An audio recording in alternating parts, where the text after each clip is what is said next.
quería conocer una explicación acerca de cómo hoy en día lo que se denominan fuerzas progresistas han acabado precisamente contraviniendo el sistema del progresivismo de la Segunda República Francesa de Luis Napoleón Bonaparte, y cómo hoy pues, las fuerzas que se llaman progresistas, y sobre todo estamos hablando del centro izquierda o del socialismo o del comunismo del siglo XXI o del socialismo del siglo XXI, como dicen porque en Venezuela, precisamente por lo que están haciendo es adaptándose dentro que del establishment, echando raíces dentro que del establishment, incluso incurriendo en ciertas acciones políticas que pueden ser incluso contradictorias con la libertad, como por ejemplo cuando hablábamos el otro día acerca de la apertura de fronteras a una cultura diferente a la judeocristiana occidental, como puede ser el Islam, y cómo pues, los partidos progresistas de izquierda, que se llaman feministas, abren las puertas al Islam cuando ellos se declaran en España feministas, y bueno, y está bueno que se declaren feministas y tal, y luego, bueno, pues abrazan a gente de otra cultura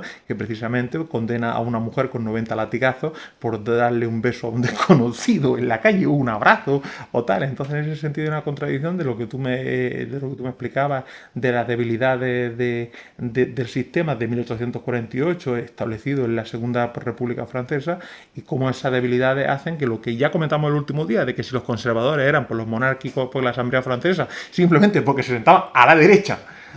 Pero, a ver, destílame de todo eso una pregunta concreta. Es como llegamos de esa posición neoliberal, que yo más desde el punto de vista francés tuve el contacto de Alexis de Tocqueville en la democracia en Estados Unidos, y cómo la influencia francesa llega para que la democracia de No, tal. creo que vamos a tener que cortar esta parte.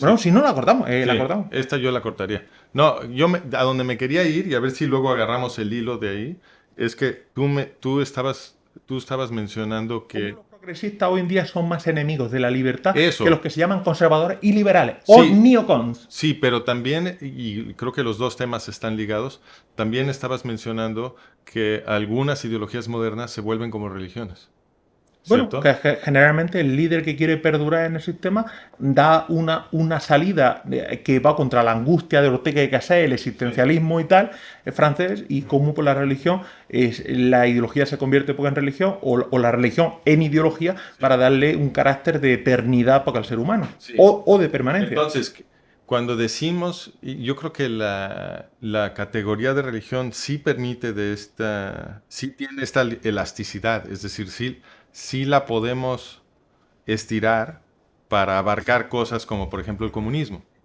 ¿no? Porque lo que creo, o sea, cuando utilizas el término religión como un término que contrasta con ciencia, ¿no? Si lo usas en ese sentido. Pero en última instancia es asociarse. Religarse es hacerse grupos, es agruparse, es tener carácter de comunidad. Por eso, pero yo no estoy hablando etimológicamente, yo estoy diciendo, si tú usas la palabra religión como un término que contrasta con el término ciencia, ¿no? Entonces, lo que es muy importante en las connotaciones de religión es que cuando estás en una religión, lo que muere es el escepticismo, ¿no? Lo que muere es la curiosidad por cuestionar las ideas recibidas, etcétera, ¿no? Entonces, en ese sentido, pues el comunismo, por supuesto que es una religión, porque el comunismo tiene dogmas que son totalmente resistentes a la evidencia histórica.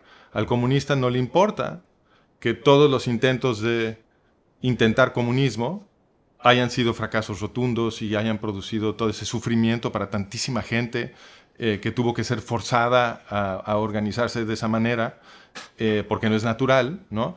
Y entonces, no importa cuántos ejemplos históricos haya, para el comunista esto no se procesa como evidencia que pudiera debilitar nuestra confianza sobre una hipótesis de cómo puede funcionar una sociedad humana.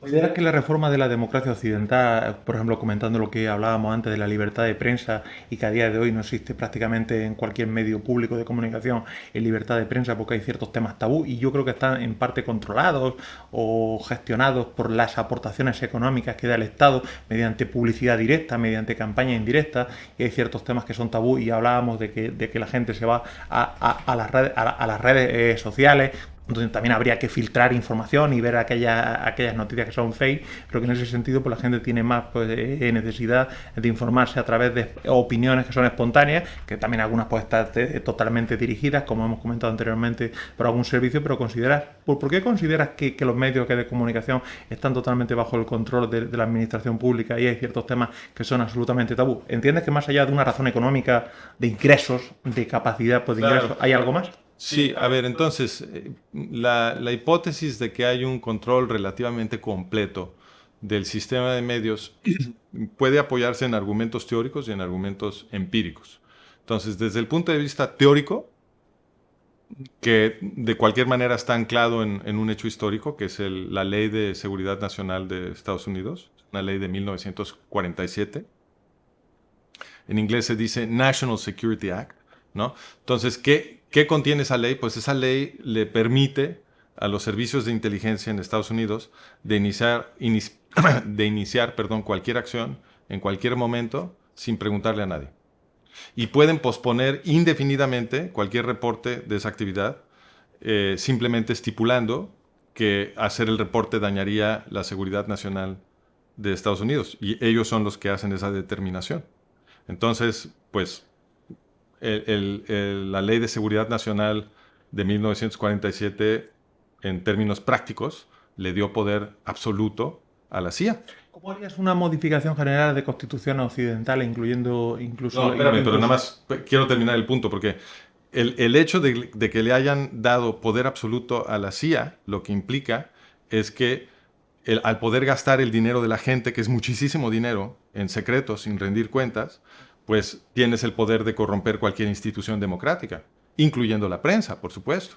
Entonces, si tú crees que los gobernantes aprovechan siempre el poder que tienen, porque el poder los corrompe, pues entonces la predicción obvia es que ningún gobernante va a poder resistir la tentación de utilizar ese poder de actuar en secreto para corromper cualquier aspecto del sistema democrático que pudiera estorbarle su poder, ¿no? Y entonces la predicción obvia es que todo el sistema termina corrompiéndose, porque resulta que el presupuesto de la CIA es un secreto de Estado. Entonces, para efectos prácticos es infinito y eso quiere decir que los recursos para corromper cualquier aspecto del Estado que se vuelva un estorbo, ahí están. Entonces, ese es el argumento teórico para tomarse en serio la hipótesis de que el sistema de construcción de conocimiento y representación de realidad pudiera estar totalmente controlado, ¿no? Esa es la razón teórica para tomarse esto en serio, porque la Ley de Seguridad Nacional es un hecho histórico, existe. La firmó el Congreso en 1947 y le otorga esos poderes que te acabo de decir a la CIA. Entonces, como esa ley es un hecho histórico y la existencia de esa ley tiene esta consecuencia teórica que acabamos de discutir, pues la hipótesis de un control total de los medios y de un sistema de realidad, un envoltorio de realidad falso en el que hemos estado viviendo, es una hipótesis que tiene que tomarse en serio. Ya que la representación libertaria que comentábamos antes en Estados Unidos, como el congresista Ron Paul, y hablábamos antes de él, y podíamos hablar de las modificaciones constitucionales dentro pues, de la civilización occidental, son necesarias. ¿Qué modificaciones constitucionales tú sugerirías para darle en ese sentido amputar ciertas libertades del Estado y hablar de lo que continuábamos el otro día de no taxation without representation o simplemente no taxation? Claro, entonces, bueno, desde mi posición, yo soy libertario y a mí me parece que el gobierno es malvado. Esa es mi posición filosófica, creo que la mayoría... Vamos a explicarle a los oyentes por qué es malvado, porque algunos no saben por qué. Ten en cuenta que estamos en España. Claro. ¿Por qué es malvado? Yo creo que el gobierno, cualquier gobierno, no me refiero al gobierno español, me refiero a cualquier gobierno. Todos los gobiernos son malvados, todos, y siempre han sido malvados. Porque cualquier poder que tú le das a un gobierno, tarde o temprano se abusa. O sea, los gobiernos siempre tienden en la dirección de oprimir a la gente. Por eso los libertarios decimos que para proteger las libertades y los derechos de la gente, lo mejor es que el gobierno sea lo más pequeño posible y lo más dividido posible, como explicaba desde antes Montesquieu, ¿no? Lo más dividido posible para que ningún ninguna rama de administración pública pueda adquirir demasiado poder y no, es decir, un poder tan grande que no puede ser contrapuesta por las otras. Sí. Mucha gente puede utilizar los principios de la ciencia económica, de la legislación que, bueno, que también hacen los estados supuestamente para controlar, para evitar el control de precios, la creación de un trust, la creación de un cártel. Podríamos utilizar ese ejemplo para que la gente comprenda que cuando hay un actor principal en un sector económico y tal, pues tiene por la capacidad de regular los precios, la producción, el servicio y tal. En ese sentido, si hacemos esa comparación de una regulación económica en un libre mercado, pues podemos utilizar la mano invisible de Adam Smith diciendo que cuanto más interlocutores haya en la esfera, cuanto más speakers haya dentro de la red. Creo que entiendo la relación que estás queriendo hacer, aunque sí hay una diferencia estructural importante, porque en el caso de un gobierno no estás hablando de un mercado, los ministerios no están compitiendo unos con otros, ¿no? Entonces ahí sería mejor que los gobernantes aprendieran de un mercado libre más que el mercado libre a perder de los gobernantes. En eso estoy de acuerdo, sí, claro, por supuesto. Pero entonces, dado que el gobierno es malvado, si partimos de ese supuesto, y que los gobiernos siempre tienden en la dirección de oprimir a la gente, a menos que sean sujetos a presiones fuertes de la sociedad, entonces la consecuencia lógica de reconocer esto es que debemos de hacer el gobierno lo más chiquito posible, y también otra consecuencia lógica es que permitirle a los gobernantes la creación de un servicio secreto que se va a gastar el dinero de la gente, que es muchísimo dinero, sin rendirle cuentas a la gente, pues es todo lo opuesto de limitar el gobierno. Ahí, cuando tú apruebas una ley así, lo que estás haciendo es que le estás dando un poder casi absoluto al gobierno. Exacto, porque ellos, si no tienen que rendir cuentas, pues entonces obviamente se van a gastar en secreto el dinero en formas que los benefician a ellos y no al grueso de la ciudadanía. Esperanzas a la gente, tanto de Europa como de América, de qué partidos, movimientos o políticos tú considerarían que estaría por la línea de esta reestructuración época democrática occidental. Hablemos de cualquier país occidental, hablemos de cualquier proceso electoral o reciente, o las próximas elecciones norteamericanas que tenemos en el 25, elecciones presidenciales. Y la pregunta es, ¿qué políticos o qué gobiernos considerarían que estarían a favor dentro del hemisferio occidental para reformar estas constituciones e ir a un sistema más libertario y más liberal, y por tanto, y qué gobiernos o ideologías de cualquier país del hemisferio occidental considerarías que, bueno, algunos son evidentes y no hace falta, pero yo creo que hay muchos telespectadores que no están habituados a hablar de líneas ideológicas y que tienen al final una visión plana de izquierda, derecha, centro, y que les falta un poco el comprender qué es la de izquierda, la derecha, el centro, qué son los progresistas, qué son los conservadores, los neocon, los liberales, los libertarios, en ese sentido, pero sí la gente conoce a los políticos. Dice, oye, pues ayer, el propio domingo pasado, hubo un referéndum constitucional en Chile y salió otro resultado, Milei ha ganado las elecciones. ¿Quién es Milei? Milei es un liberal, es un conservador. Bueno, yo creo que la pregunta es, si la pregunta es quiénes son las fuerzas políticas o los individuos en la política que representan por lo menos la búsqueda de un cambio honesto, si esa es la pregunta, sí. Yo creo que yo no quisiera proponer a nadie, porque creo que ese tipo de apuestas son muy arriesgadas, pero lo que sí diría yo como principio general es que por sus obras los vamos a conocer. Entonces, para mí, por ejemplo, es muy importante ver quién está hablando de la verdad histórica, porque la verdad histórica la podemos documentar. Por supuesto, la gran mayoría de la gente no conoce la verdad histórica porque pues, están haciendo sus vidas y no todo el mundo se puede dedicar al estudio de la historiografía y a buscar pistas en archivos y hacer análisis de reportes históricos de décadas, etc. La gente se está ganando el pan, ¿no? Y entonces uno depende para su conciencia histórica de lo que aprendió en la escuela. Pero en mi trabajo yo he podido ver que lo que se enseña en las escuelas no corresponde a la verdad histórica. Y entonces la pregunta es, ¿por qué es tan extendido el sistema mediático educativo que le miente a la gente sobre la verdad histórica? De formas que es muy fácil documentar que les están mintiendo. O sea, los emborragos. en Pues siervos, esclavos. Sí, para hacerle incluso que depender emocionalmente, económicamente, sentimentalmente de un papá de Estado que es quien te guía y te dirige hacia un objetivo, hacia un target en la vida. Incluso ese target es un target vacío, porque bueno, incluso ese ya yo no creo. está fuera de la verdad histórica, está fuera de lo que es una aplicación práctica de una profesión. O sea, que es que este sistema no solamente te abstrae de la verdad histórica, sino que además te crea un mal profesional, porque en tanto Exacto. y cuando no tienes por la verdad histórica conocida, estudiada, objetivizada en tu cabeza por a través de un sistema poco Entonces, educativo, de la verdad te hace incluso hasta un mal profesional. exacto. Lo que tú estás diciendo lo resumió, Orwell lo resumió con una frase que es muy famosa. Él dijo, quien controla el pasado, controla el futuro. Quien controla el presente, controla el pasado. Entonces, con esa frasecita, Orwell resumió esto que tú estás diciendo. Él dijo, eh, eh, para tener control político, que es el control que quieres hacia futuro, tú tienes que poder representar la verdad histórica a la gente que a ti te conviene, que los convierte en dóciles borreguitos del proceso que tú ya estás armando para destruir su democracia.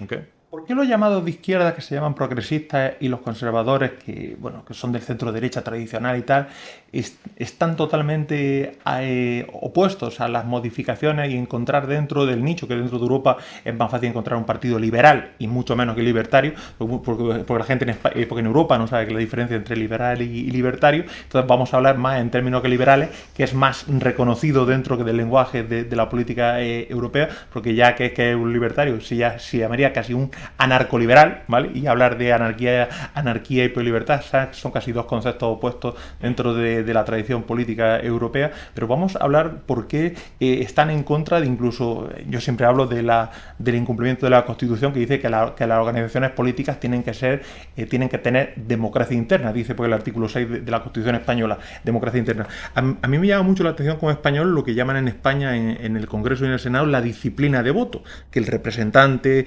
de una provincia, de un estado, pues puede votar libremente, como ocurre en Estados Unidos, a favor o en contra de las propuestas de su propio partido, a favor o en contra de las propuestas de su propio presidente, que supuestamente pertenece a un partido. Y en España tenemos una cosa muy graciosa, muy simpática, que es que los partidos políticos, cuando cierran sus listas electorales y llevan por la gente al Parlamento, tienen que pedirle disciplina de voto, incluso está pues, multada con una cantidad de euros que desconozco ahora, el hecho de que tu partido político, sea el Partido Socialista o el Partido Popular, proponga una ley y yo, libre representante de mi provincia de Guadalajara, España, no México, ¿vale? Voto en contra y el partido me sanciona y me penaliza, es tal cual, porque tengo que someterme a la disciplina de voto. Y sin embargo, cuando es un título de propiedad, porque el título de representante de esa provincia es un título personal, que recibes tú, el título sí es personal, pero una vez que ya tienes la representación de esa provincia o de ese estado y tal, te tienes que someter a la disciplina de voto. Entonces, claro, hay un control que incluso a primera vista de falta de democracia interna, que hace que al final por los partidos tiendan a empobrecerse, porque la ideología que del líder es la que gobierna. Entonces, bueno, no podemos hablar de cambios constitucionales o de cambios estatales si los elementos integradores de ese roleplay político, llámese partido X, partido Z, pues internamente funcionan como, no sé, como una pseudo entidad religiosa donde a la gente se la elige en un cónclave, se la eligen un cónclave, porque lo más parecido sería el cónclave, y luego hacen pues el performance de que hay unas listas abiertas y que hay unos ciertos procesos electorales abiertos. Pero en ese sentido, siempre el centro derecha europeo ha sido más partidario de eso. A día de hoy ya está más asumido por el centro izquierda, pero sin embargo al final confluyen en unos performance políticos, en unos roleplay públicos, donde en ese roleplay público pues está limitado o censurado por el líder, por el politburo. Sería un funcionamiento como el politburo, y como el politburo pues hace que las elecciones no sirvan para nada, porque en última instancia es porque el representante de una jurisdicción, de un country, ¿vale? Pues al final tiene que sujetarse a las directrices políticas. Entonces ya no tenemos que hablar de términos profundos, de control de medios o de control, sino que simplemente en ese sentido las organizaciones políticas en Europa actúan como mastodontes, donde verdaderamente pues estamos, como decía... Claro, pero es que ese comportamiento de las organizaciones políticas en principio puede ser un fenómeno emergente de una política española que sucede en un mercado político fundamentalmente libre. Esa es una hipótesis. Y esa es una hipótesis que se tiene que poder poner sobre la mesa, estoy de acuerdo. Lo que no debemos de hacer es suponer que esa hipótesis, que es una hipótesis, obviamente es lo que representa la realidad. Es una hipótesis, ¿ok? Entonces, es posible que todo el comportamiento legal que tú me estás describiendo sea consecuencia de fenómenos emergentes en un mercado político fundamentalmente libre. Una hipótesis. Otra hipótesis es que esos no son comportamientos orgánicos y emergentes, sino que las instituciones de la política han sido capturadas por servicios de inteligencia que gastan dinero en secreto y pueden corromper y amenazar a la gente en secreto y toman poder de las cabezas de las organizaciones y con ese poder construyen un juego político que parece democrático, pero en realidad es un show que está obteniendo un resultado muy interesante. Tú estás describiendo leyes, normas para los partidos que están coerciendo a la gente legalmente al conformismo, lo cual destruye el principio de la libertad individual, de la conciencia individual, que es el centro mismo de la democracia moderna. Entonces, estamos hablando de un proceso legal que está institucionalizando la destrucción de la posición sagrada del individuo, que es el origen mismo del liberalismo moderno, que dio lugar a las democracias que protegen todos nuestros derechos. Entonces, la estructura legal que tú estás describiendo pudiera resumirse como un ataque contra la democracia occidental. Incluso en un estadio superior contra la libertad, que es casi un ser superior en ese sentido, porque la libertad debe ser entendido como un ser superior. Tú como politólogo, si tuvieras que mañana contratar a un abogado y tuvieras un caso legal, ¿preferirías un abogado y con una ideología más conservadora, más liberal, más libertaria, más socialdemócrata? ¿Qué abogado crees tú que tiene una mejor solución jurídica por meter sus garras, por meter sus dedos, por manipular la realidad? Aquel abogado, ¿cómo harías un poco? Libertario. ¿Por qué? ¿Por qué libertario? Porque un abogado libertario va a estar tratando de imaginar una estructura constitucional que no le permita al Estado crecer. Ese es el problema, digamos, esa es la... Te dicen que si eres un abogado libertario y que no cumples con las reglas deontológicas o con el código de la abogacía, eres un enemigo de una propia ley que te han puesto para pensar porque libremente como abogado. Cuando los abogados que no son liberales o libertarios precisamente dan soluciones estúpidas a sus clientes y por tanto el cliente paga al abogado para que el abogado le diga esto no es viable, esto no es posible. Sin embargo, porque el abogado libertario sabe que puede encontrar una ley en el plano de donde hacen las leyes, de los juristas que hacen las leyes, que es en el plano de la libertad. Y desde el plano de la libertad puede ofrecer soluciones libres. Ok, pero hay abogados con distintas funciones. Entonces, el abogado que yo quiero cuando estoy en un problema es el abogado que realmente entiende cómo funcionan las leyes que existen y cómo manipular esas leyes lo mejor posible con argumentos legales y la utilización de precedentes para resolver mi problema a mi favor. Eso es lo que yo quiero en un abogado si yo estoy en un problema privado o cualquier cosa. Pero te das cuenta que pero hay otros tipos de abogados que son los abogados que queremos para imaginar cómo el sistema podría ser. Y los abogados que yo quiero para esa segunda tarea son los abogados libertarios. Porque a mí lo que me encantaría es que tuviéramos en todo el mundo, en todo Occidente, un esfuerzo intelectual dedicado de mentes legales que se preocupan por resolver el problema de cómo amarrar constitucionalmente a los gobiernos para que no puedan crecer. Comprenderás en cualquier sistema formativo jurídico donde a la gente se le da una formación. Cuando he pasado, y ya pocas veces, y no quiero pasar más por facultades de Derecho, veo allí a los alumnos que parece que están delante del Corán en una madrasa islámica estudiando de memoria y golpeándose sobre textos legales, textos jurídicos y tal, y luego no tienen ningún tipo de capacidad analítica de pensar fuera de la caja. Y cuando no piensas fuera de la caja, pues tienes que los ladrillos, que son esos bloques jurídicos de derecho civil, penal, constitucional, pero no eres capaz de montar ese brick, no eres capaz de montar ese brick con libertad, sino que incluso los propios ladrillos que te da el sistema los tienes que colocar de la manera que te da el sistema. Y por lo tanto, es en ese sentido en las universidades en general y por los centros jurídicos por los que he pasado son fábricas de producir idiotas. Porque, bueno, está bien que te den los ladrillos, pero, hombre, pero déjeme usted por lo menos los ladrillos yo los quiera poner en forma de muro, haga construir un arco, quiera construir una, etcétera, etcétera, etcétera. Pero Entonces, es que incluso... la parte más importante del derecho es la filosofía del derecho. Es la filosofía del derecho. O sea, nada de nada vale. Ojalá que los estudiantes que están ahora 4 años estudiando derecho, luego tienen que hacer un máster, hacer su poco la abogacía y tal, ojalá que todo eso pues se hiciera con curso online, cómprese usted los libros, lléveselos a casa, estúdieselos cuando quiera y tal, pero vamos a dedicarnos a crear librepensadores para, en ese sentido, pues la filosofía del derecho es la herramienta que te da la libertad para jugar con los bloques jurídicos que te da el legislador para aportar soluciones eficaces y honestas al cliente que te está pagando por esa solución. Pero al final, que te estén pagando para que tú le digas a tu cliente esto no es viable, no es posible, significa que no solamente eres tan estúpido para manejar esos bloques que ya te da el Estado, sino que además que no eres capaz de construir ninguna solución lo suficientemente sólida y argumental para defender ante un cliente y delante de eso. Por eso, sin embargo, porque en la escuela poca anglosajona, un barrister es una persona que tiene que tener una profunda formación humanística, filosófica y conceptual. Y sin embargo, él en la tradición latina, y ya a día de hoy, pues han quedado como centros donde te lobotomizan el cerebro, claro, y te convierten en personas que piensan en A o en B. Son como estos seres planos. Eso, si tú te fijas, eso ha sucedido en todas las ciencias sociales y humanidades. Entonces, ha habido un proceso de dirigir la tendencia de las ciencias sociales y las humanidades en direcciones que las vuelven completamente inútiles. Entonces, el proceso que tú estás describiendo inutiliza a las mentes legales. Pero, por ejemplo, en economía, lo que han hecho es que los han convertido en matemáticos, completamente divorciados de los procesos sociales con los cuales ya casi no tienen contacto, ¿no? Están resolviendo teoremas y haciendo análisis real y tarugada y media. En las ciencias sociales que tienen que ver con muchísimo contacto con el ser humano en su vida diaria, que es sociología y antropología, esas fueron destruidas con posmodernismo, ¿no? ¿Por qué destruye el posmodernismo las ciencias sociales? Bueno, porque el posmodernismo dice que no puedes aprender nada.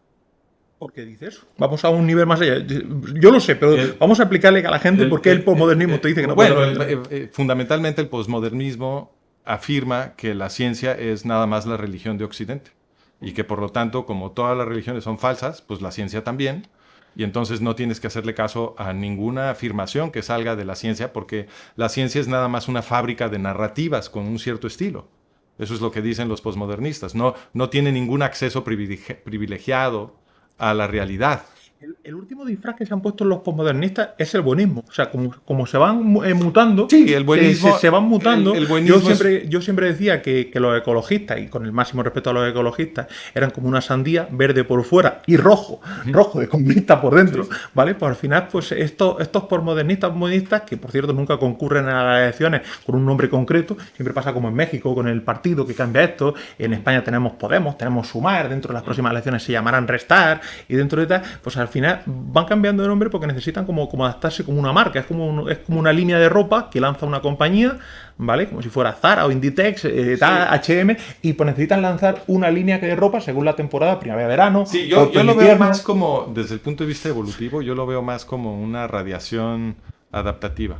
Entonces, empezaron con un movimiento original, que era los marxistas de la Escuela de Frankfurt, ¿no? Y Edward Said y algunos otros intelectuales que son los fundadores de todo lo que después acabó llamándose woke, ¿no? Pero también hay posmodernismo y hay distintas ramitas del marxismo y todo es como una especie de radiación adaptativa que produjo muchas subculturas, todas relacionadas, todas en comunicación, que es todo el conjunto, ¿no? La clave es lo que llaman el marxismo cultural o Pero incluso ese posmodernismo ya incluso porque te lleva a una formación como en píldoras cortas. O sea, al final porque la formación, la ideología, la moda y todo es un es un prêt-à-manger, ¿vale? Es un listo para llevar, es un listo para consumir. Y entonces al final, pues la tesis doctoral pues se resume en un tweet, en un X, como ahora haya llamado Elon Musk a su red. Sí, la reflexión ha muerto. La reflexión ha muerto y todo es instantáneo. Entonces, bueno, hay que ser justos. Entonces, decimos la reflexión ha muerto, pero no es cierto. Son burbujas de cultura y todas están en Occidente. Entonces, hay una que es TikTok, donde estoy de acuerdo, la reflexión ha muerto, de acuerdo. Pero hay otra burbuja que es el podcast, que lo que demostró Joe Rogan y todo la radiación adaptativa que sale de Joe Rogan, que ya es mucha gente, ellos demostraron que hay un mercado gigante para el consumo de conversaciones inteligentes como la que estamos tratando de tener tú y yo. Gigante. ¿Pero tenemos consumidores para esa conversación? ¿O estamos en un producto? Había un señor que hacía un programa en España que se llamaba Vázquez de Parada, creo que su nombre era Manuel y tal, que hacía ya conversaciones tan complejas, que básicamente trabajaba en una masturbación mental autopersonal para él mismo. Es decir, pero no estoy hablando te tenemos clientes para esta conversación. Claro, pero yo no dije conversaciones complejas, yo dije conversaciones inteligentes. Pero lo que tenemos que ver es si hay unos espectadores lo suficientemente inteligentes para que presten atención a este podcast. Oye, pues mire usted, ¿de qué está hablando este señor? No, si a mí esto me lo dan compartimentalizado en esta píldora, ¿para qué quiero yo extenderme en esto tan amplio cuando yo puedo tener una información rápida, una relación rápida, un viaje rápido, una compra rápida, una compra online? Ok, pero este es un argumento teórico. Entonces tú me estás diciendo, yo creo que la psicología humana es así y está atraída a estas cosas y por lo tanto no hay mercado para estas conversaciones inteligentes. Porque los posibles clientes... Por eso. Pero lo que me estás dando es un argumento teórico. Está bien, lo entiendo. El problema que tiene este argumento teórico es que ya tenemos la evidencia. La evidencia es que el podcast de Joe Rogan tiene tanta audiencia que comparan a Joe Rogan con una compañía grande de medios. Entonces, Joe Rogan ya demostró que sí hay un mercado para esto. Las conversaciones de Joe Rogan a veces duran 3 horas y media. 3 horas. Y la gente se siente a escucharlas. Lo escuchan en el coche, lo escuchan en la regadera, lo pausan, luego están cocinando, lo siguen escuchando. La gente está escuchando conversaciones inteligentes porque Joe Rogan es inteligente y sus invitados son inteligentes. Algunos son increíblemente inteligentes. Entonces, son conversaciones muy serias sobre cosas muy importantes por gente muy sofisticada que usa argumentos a veces extendidos y bien razonados, y la gente está encantada. Muchísima gente. Hay una burbuja enorme de gente consumiendo esto. ¿Por qué crees que no funcionaría en España un partido libertario o anarcoliberal? Bueno, qué forma más violenta de cambiarme el tema, pero a ver. Pasamos de la ducha fría exacto, a la ducha caliente. A la ducha caliente. A ver, ¿por qué no puede haber un partido libertario? Que hay un ground católico conservador. Mira, no, yo te diría, ahora que Milei triunfó en Argentina, yo pienso que cualquier cosa es posible. Porque si tú me hubieras dicho... Pero los argentinos, es que los argentinos que pasan muy putas con el peronismo para este cambio. No importa. En Venezuela parece ser que se siguen conformando. Exacto, no importa. Entonces, si tú me hubieras dicho... A ver, yo pensaba hace todavía 6 años, 5 años, 6 años, yo pensaba todavía que no había nada más terco que Argentina. Que si había un país que no podía aprender nada, era Argentina. Eso es lo que yo pensaba. Entonces, si tú me hubieras dicho en dónde puede florecer el libertarianismo, yo hubiera agarrado todo el mapa y te hubiera dicho el último lugar, los últimos lugares donde puede florecer el libertarianismo son, no sé, Norcorea, no, hubiera escogido algunos países así, obviamente muy extremos, exacto, y Argentina, ¿no? Porque yo lo que veía es que todo siempre seguía igual en Argentina, no importaba qué sucediera, y ahora ha sucedido lo insólito. Una masa gigantesca de argentinos, suficiente para cambiar el gobierno, ha apoyado al libertarianismo y han elegido al primer presidente libertario de la historia del planeta.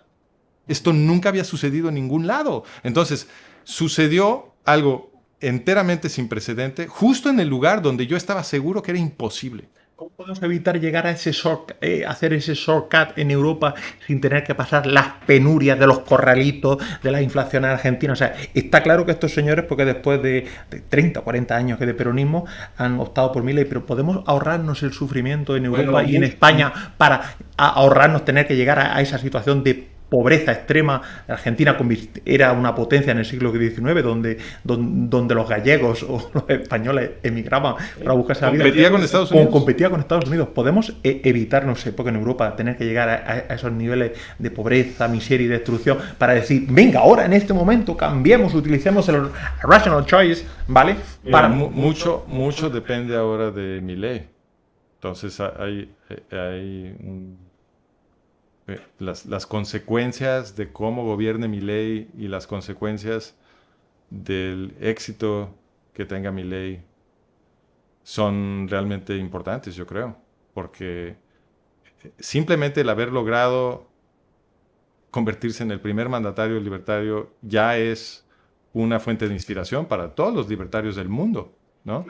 ¿Crees que es un libertario como Klein? O sea, cuando dicen estas alianzas, que ahí se ven unas alianzas y que, bueno, Milei apoya a Bolsonaro, Bolsonaro apoya a Milei y a Trump, pero hay grandes diferencias entre estos líderes. Para mí es que Bolsonaro no tiene nada que ver con Milei y Milei no tiene nada que ver con Trump. O sea, son personajes totalmente diferentes y no sé por qué los medios tratan de colocarlo o en España con Santiago Abascal o con Meloni en Italia. Es que hay grandes diferencias culturales y políticas de acción social dentro de estos líderes y los colocan por los medios, dicen, es la extrema derecha. Y los empacan, los ponen en una cajita de Amazon y te dicen, aquí tiene usted la extrema derecha. Y hay grandes diferencias sociológicas, políticas, culturales, religiosas, de trascendencia, de casi de nacional postsocialismo. ¿Quién iba a decir Ronald Reagan si levantara la cabeza y viera por las políticas proteccionistas de Trump? Los aranceles a productos europeos, la protección, es decir, pero si en ese sentido, ¿quién era época libertario? ¿Reagan o Trump? De acuerdo, yo creo que hay enormes diferencias entre estos políticos, estoy de acuerdo contigo, y por lo menos en sus posturas públicas, que serían las razones de categorizarlos, ¿no? En todo caso, ¿no? Es decir, lo que ellos dicen que defienden, en todo caso, es muy distinto. Pero tienes razón que hay una tendencia últimamente en los medios y en las universidades a categorizar cualquier persona que no esté en la izquierda como de extrema derecha. O sea, la derecha moderada ha desaparecido para esta gente. Yo creo que para la gente que escucha esta conversación, yo creo que tú y yo sonaríamos de extrema derecha. No sé cómo nos escuchamos. Bueno, y esa es la otra. Esa es la otra. Yo creo que aquí tú y yo sonamos también como extrema derecha, porque todo lo que es liberal... Es que lo que han hecho es que a la gente que habla de las libertades, derecha, las etiquetan de extrema derecha. Los progresistas, los que se dicen progresistas, los que siguen progresistas. Pero fíjate que Orwell nos advirtió de esto. Nos dijo, cuando el sistema oficial te diga que la libertad es la esclavitud, cuando ese se vuelva el eslogan, entonces tú sabrás que los gobernantes te están tratando de mover a un sistema totalitario. Esa fue la advertencia de Orwell. Lo voy a volver a decir, cuando el sistema te esté diciendo que la libertad es la esclavitud, eso quiere decir, esa es la señal diagnóstica de que tus gobernantes te están tratando de mover al totalitarismo. Ahora, fíjate nada más. Nos están diciendo que la gente que habla de libertad es la extrema derecha. ¿Qué es la extrema derecha? La extrema derecha es el nazismo. La extrema derecha es la esclavitud. Entonces, el sistema está diciendo que la libertad es la esclavitud. Es el nacionalsocialismo. Es una especie de... ¿Te fijaste? El sistema está diciendo que la libertad es el nazismo, que la libertad es la esclavitud. Si estudiara un poco más de lógica y de filosofía en los centros de bachillerato y tal, tendríamos bases fundamentales que te llevarían al libre pensamiento y a la filosofía del derecho, que te harían mejores abogados, pero incluso ya no se estudia lógica, ahora pues se estudia pues el buenismo de ciertas políticas. Todo es dogma. Todo es dogma, todo es dogma. Todo es dogma. Cuando todo se vuelve dogma, sabes que están destruyendo tu mundo. ¿Cómo va a ser cierto que es correcto ir a callar en las universidades a la gente que no está de acuerdo contigo? ¿Cómo es posible que estas multitudes de muchachos piensen que eso es correcto? Claro que no están de acuerdo, ok. Yo no estoy diciendo que ellos tengan que estar de acuerdo y consentir mentalmente en los argumentos de la gente que les ofende. Que ellos tienen derecho a no estar de acuerdo, lo respeto. Pero ¿cómo es posible que ellos piensen... Cuando hemos hablado de los cambios políticos provocados por las élites, se eliminan las élites intelectuales porque no va a haber cambio. No va a haber cambio. O sea, el tema de siempre que decían de Tocqueville en democracia, porque en América, de que eran las élites las que provocaban los cambios, y ahí el tema de los libertadores en Latinoamérica contra el Imperio Español, o sea, eran élites, bueno, eran españoles, élites españolas que se proclamaban independientes, como era Sucre, como era Simón Bolívar y tal, y eran élites, pero es que a día de hoy provocar ese cambio con un sistema que no crea élites culturales o élites ideológicas, todo es fast food, todo es pensamiento rápido, pensamiento instantáneo y al final el pensamiento es un Pero tweet. no, insisto, no todo es así. Hay un público muy grande de gente que quiere pensar. Y esa es la gente que está participando en el mercado del podcast. En el siglo XXI no sé quién decía que todo aquel tendrá su minuto de gloria en un medio de comunicación. Entonces, pues aquella... Pero no es eso. Joe Rogan lleva años haciendo esto. Y hay otros. Está Dave Rubin, está Bret Weinstein, está Russell Brand. Hay muchas gentes produciendo conversaciones inteligentes sobre asuntos de política, sobre la defensa de la democracia, la defensa de Occidente, los distintos retos que enfrentamos, el combate al antisemitismo. Todo esto está sucediendo en espacios muy importantes que los consume muchísima gente. Pero los medios construyen un espejismo del mundo.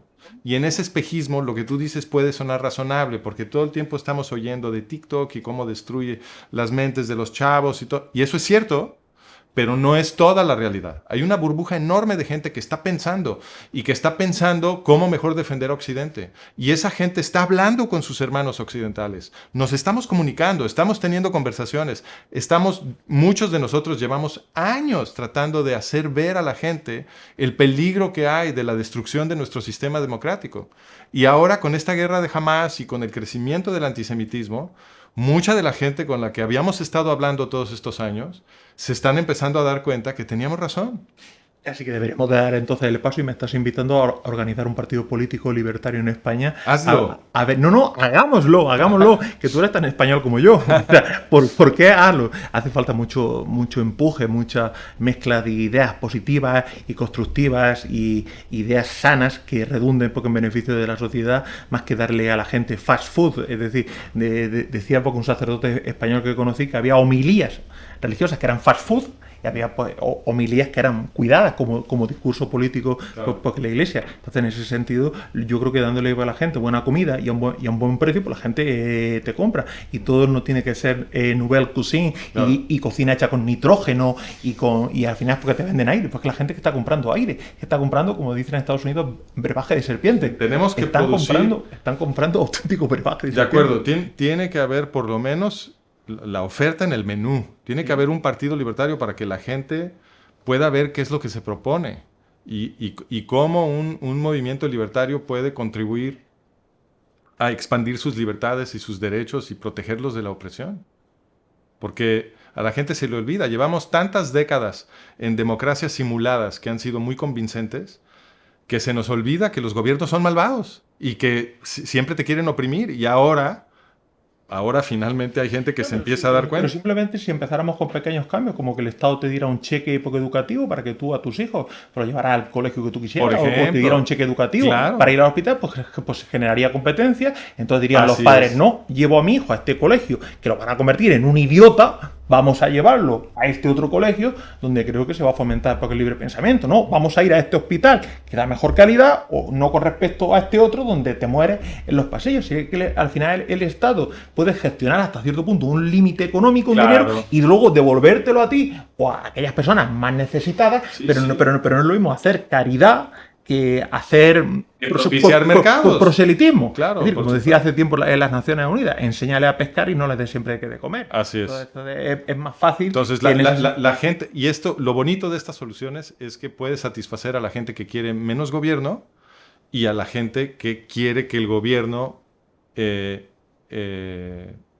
juegue un papel garantizando mejores condiciones de vida. ¿No? Esto puede satisfacer a ambos, porque desde el punto de vista libertario estás ganando, porque en vez de crear ministerios gigantescos que consumen muchísimo dinero, que son hoyos de corrupción y además de ineficiencia, ¿no? En vez de tirar el dinero de la gente ahí, que además termina produciendo una educación de baja calidad llena de dogmas, porque lo que acaban enseñando en las escuelas del Estado es lo que un grupo muy pequeño de burócratas que tiene una ideología particular quiere que todo el mundo aprenda, Es ¿no? otro Entonces, oligopolio. exacto, O monopolio. entonces fíjate todo lo que ganamos. Ganamos menos ineficiencia, porque ahora un mercado de escuelas privadas va a educar a la gente, menos corrupción, ¿no? ¿Y más libertad? Y más libertad, porque ahora el niño que estudia duro y que tiene la aceptación del examen de admisión de una escuela quizás muy cara, ya la puede pagar porque tiene el vale del gobierno, que es redimible con el gobierno, ¿no? Entonces, el gobierno sí está involucrado en asegurar la producción de ese mercado, que de otra manera no Lo que existiría. dicen fuerzas progresistas hablan de dar servicios sociales, dar derechos, dar servicios sociales, y una cosa que dijo Milei en la última, en un discurso que dio hace poco, creo que fue en un debate con Massa en la Facultad de Derecho de Buenos Aires, que mire usted, señor Massa, todo derecho genera una contrapartida que hay que pagar. Entonces está bien que la gente tenga derecho a esto, que tenga derecho a esto, derecho a esto, pero verán ustedes que el gasto público es que no puede ser infinito. Claro. Y si usted además hace dos cosas malas, me dice a mí cómo recibir el gasto público de esta manera, y yo lo voy a invertir en usted, pero usted tiene que gastar, no va con el vale a comprar a Starbucks o a esta otra cadena o a McDonald's o a Burger King. No, tú con este vale compras esta comida y recibes tu comida en el comedor público donde Entonces, el menú está cerrado. Estás identificando un principio muy importante. La multiplicación de los derechos es una estrategia muy astuta para destruir la democracia. ¿Por qué? Conforme tú multiplicas derechos, lo que estás generando con cada nuevo derecho que inventas es una justificación para crecer el tamaño y el poder del gobierno. Así es. Del gobierno. Así es. Por tanto, en ese sentido, cuando Milei dice y ofende a la gente que la gente vale lo que produce y que no existe la igualdad de oportunidades, que fue una cosa que dijo en público y generó una gran controversia en Argentina, que mire usted, no existe que la igualdad de oportunidades. Hay gente que se esfuerza más, hay gente que se esfuerza menos, y por ese sentido, pues la economía, como decía Milton Friedman, o tu posición en la sociedad tiene que ser retributiva, en proporción a tu esfuerzo. Vamos a intentar que el Estado empuje a la gente a que el esfuerzo sea Lo mayor. que está haciendo Milei es filosofía. Es filosofía, claro. Está haciendo claro. filosofía pública. Él está hablando, no está hablando nada más de lo que cosas concretas que le promete a los argentinos. Él les está hablando de cómo funciona el mundo. ¿Cómo funciona el mundo? Los políticos tienen que hacer esto. Entonces, por eso te decía yo antes que la prueba de fuego, ¿cómo los vamos a conocer? Los vamos a conocer por sus obras. Por sus hechos. Exactamente. Y entonces aquellos políticos que defiendan la verdad histórica, y eso lo vamos a poder documentar. O sea, hay distintos argumentos de qué es lo que pasó, pero la evidencia que podemos encontrar en los rastros que ha dejado el pasado nos va a permitir decidir cuáles afirmaciones sobre la verdad histórica son las más confiables y cuáles no. Esto es un proceso científico. Entonces, podemos comparar lo que están diciendo los historiadores con lo que podemos documentar que pasó. Y eso nos va a decir quiénes son los políticos más honestos. Para no abusar de tu tiempo y de tu confianza, el último día que hablábamos me quedaron en el tintero dos preguntas. En algunos papers había leído que la caída del Imperio Romano de Occidente había provocado que Europa entrara en una época negra y oscura, en la alta Edad Media y tal, y hay politólogos que dicen que eso fue provocado por la apertura dentro del Imperio Romano de los pueblos que vivían por el norte del Rin. ¿Considerarías que la apertura de las fronteras europeas a pueblos y personas que vienen de otra civilización, no para enriquecerse de la civilización europea, sino para aprovecharse de las virtudes de la democracia, pero en última instancia, pues destruirla? ¿Considerarías que la apertura de las fronteras europeas a gente que busca un mejor estilo de vida o que proceden de países musulmanos sería como la apertura del Imperio Romano de Occidente a los pueblos godos que vivían, o los germanos que vivían al norte del Rin, para destruir posteriormente como hicieron por el Imperio Romano, y eso llevó a la sociedad europea a una etapa oscura en la Edad Media? La representación de la caída del Imperio Romano que acabas de resumir es muy común. Mi lectura de esa época me ha convencido, como afirman ya muchos historiadores, que esa representación tuerce un poco lo que pasó, porque aunque sí hubo conflictos entre los emperadores romanos y los pueblos alemanes del otro lado de su frontera, por supuesto, en las últimas etapas del imperio, estos aristócratas militares alemanes, de hecho, pidieron la protección del Imperio Romano. Terminaron aliándose con el Imperio Romano, asentándose adentro de sus fronteras y participando como mercenarios defendiendo la frontera romana. Entonces, para cuando se desmorona la estructura política del Imperio Romano Latino, ya había una alianza de las aristocracias romanas y alemanas, y de hecho algunos de los últimos emperadores fueron alemanes. Entonces, sí, como Teodosio, por ejemplo. Entonces realmente no concuerda con los hechos decir que los alemanes tiraron el Imperio Romano. Más bien, el Imperio Romano tenía un montón de problemas que se habían acumulado por su estructura básicamente depredadora, y la corrupción que generaba en todos lados, las cantidades infinitas de riqueza que robaba el Imperio Romano de otros pueblos y que exprimía de su multitud de esclavos. Y entonces era una estructura política que nada más para sostenerse como estaba requería unas cantidades de violencia casi inimaginables y un constante saqueo de las sociedades vecinas. Y pues llega un momento en que ese proceso de crecimiento se puede agotar, y eso es lo que le pasó al Imperio Romano. Hacemos un cambio de tercio a colación de lo que dices, porque todas estas ideas que me vas exponiendo a mí me llevan a plantearte preguntas y tampoco quiero abusar más de tu tiempo. No, pero te quería contestar. Contéstame. Entonces, creo que no es el mejor símil, pero sin embargo, sin duda, yo defendería, digamos, partiendo de tu pregunta, aunque no sea una respuesta puntual, pero partiendo de tu pregunta, yo defiendo el principio general de que una civilización tiene que tener una política de inmigración con atención a la ideología de la gente que está entrando. Entonces, naturalmente que hay dos procesos, sobre todo si estamos hablando de una civilización democrática, porque en una civilización democrática, como es el Occidente moderno, pues quieres tener políticas, idealmente, que protegen la estabilidad democrática del sistema para continuar en perpetuidad, asegurando las libertades y los derechos de los ciudadanos, ¿no? Entonces, si hay políticas de inmigración que van a tener la consecuencia de erosionar la estabilidad democrática del sistema, pues esas no te convienen. Y políticas de inmigración que están diseñadas para cuidar la estabilidad democrática de tu sistema y por lo tanto las libertades y los derechos de tus ciudadanos, esas como ciudadano democrático sí te convienen. Entonces yo creo que para los ciudadanos democráticos de Europa lo que conviene es una combinación de atenciones a los procesos de asimilación, ¿no? ¿Qué políticas tienes estructuradas para que los inmigrantes que vienen con una manera de ver el mundo que pudiera lastimar la estructura democrática de Occidente, pues eso es cómo puedes ayudar a que adquieran los instintos, los valores, la conciencia que los vuelve buenos demócratas occidentales, y también desde el punto de vista del filtro, cómo puedes reducir la proporción de gente que necesita esta asistencia, porque eso es muy caro, y mejor concentrarte en inmigrantes que ya son culturalmente, por lo menos, si no idénticos, en el sentido de que ya vienen de civilizaciones democráticas, pues de civilizaciones que por lo menos han estado tratando de madurar democracia, etc. Lo que no tiene ningún sentido es importar gente cuya ideología es la destrucción de la democracia occidental porque consideran a los occidentales infieles que deben de ser destruidos a menos que sean convertidos a la ideología de ellos.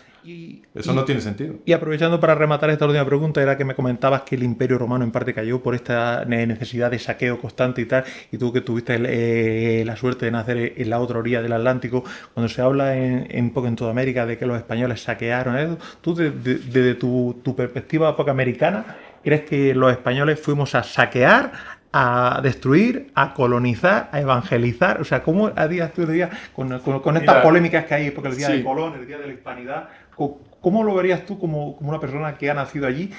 ¿Qué hicimos los españoles en América? Y puedes ser totalmente claro y transparente en tu respuesta. Sí, claro. Mira, yo no soy un experto sobre la historia de América, pero como muchos otros me interesa y he leído un poco. Y lo poco que he leído yo creo que es suficiente para darse cuenta que construir la historia de América como una historia donde los españoles son todos malos y los indios americanos son todos buenos es una tontería, ¿no?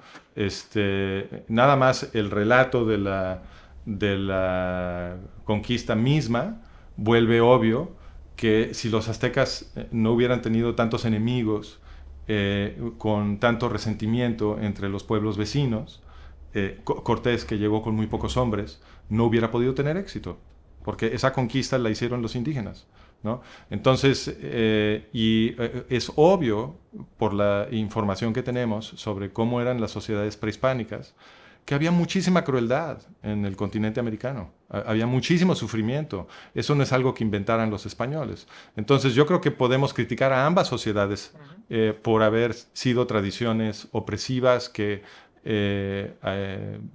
infligían muchísimo dolor y sufrimiento a cantidades enormes de gentes.